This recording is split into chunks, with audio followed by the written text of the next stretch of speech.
Hi everyone, I'm Robert Moody. I'm the music director of the Memphis Symphony Orchestra, and you are tuning in to Know the Score, our video series where we tell you a little bit more about the concerts coming up. Hopefully that gives you more insight and makes the experience all the more exciting for you when you actually join us at the Cannon Center on Saturday night or at Germantown Performing Arts Center on Sunday afternoon. I'm really excited about this concert cycle that we're going to give you. It's our second Masterworks program. This falls right at the end of the month of October, right before Halloween, right before October 31st, and that's a very important day in this concert as it relates to my thinking about the programming. I'm a history buff, and so when I was programming this season several months ago, I remembered that October 31st of 2017 would be the 500th anniversary of Martin Luther nailing his famous 95 Theses on the door at Wittenberg in Germany. This is the event that kicked off the Protestant Revolution. So we wanted to honor that, and it turns out there's a piece of music that does just that. Felix Mendelssohn, back in the 19th century, wrote his Fifth Symphony dedicated to Martin Luther and to that event. He called it the Reformation Symphony, and if you know church hymnody, as you're listening to this work, when we get to the final movement, you will very much recognize the tune because he conscripts the Martin Luther connected theme, "A Mighty Fortress is Our God," and uses that for the finale of this great symphony. Now, in Memphis, I thought that was quite important to celebrate Martin Luther, who ended up having one of the most important namesakes a half a millennia later in Dr. Martin Luther King Jr. This is the year we're moving towards April of 2018. I think one of the most important healing potential moments for Memphis and really for the nation and the world as we remember the terrible events of April 1968 and use the memory of those events to find greater unity, greater healing in the 21st century. With that in mind, in addition to playing the work honoring Martin Luther, I wanted to do something on this concert to honor Martin Luther King Jr. There's a great piece by a living composer, John Adams. It's called Christian Zeal and Activity. And it's a beautiful, slow, mostly strings, just a few woodwinds play on this piece. And if you're not paying too much attention, you might not even notice that this slow theme is actually an elongated version of Onward Christian Soldiers.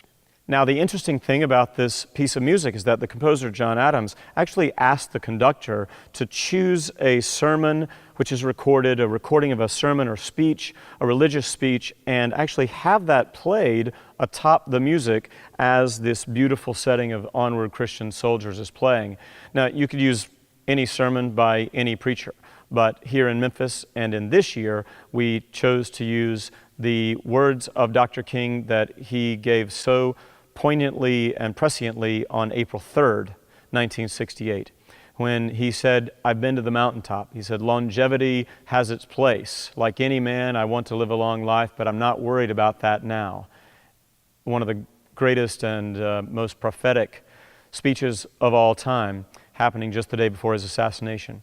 So that will be another way that we connect ourselves to the soil of Memphis, to the real nature of who we are, and celebrate these two great Martin Luthers, Martin Luther and Martin Luther King Jr. Now, everything I just spoke to you about is on the second half of the concert. The first half of the concert focuses on that other thing that happens on October 31st every year. You know what I'm talking about, Halloween, trick or treat, dressing up in costumes, having a lot of fun with this night of witches and ghosts and goblins.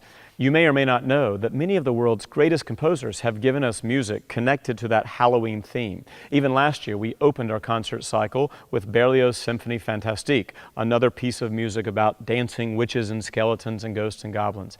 This year, we're going to open the concert with a piece by LISZT, Franz Liszt, called the Totentanz. Totentanz is the death dance. That means the dance of the skeletons and the bones of the skeletons in celebration of Halloween. This is for piano and orchestra, and one of the greatest pianists playing today is coming to join us. His name is Andrew van Oeyen.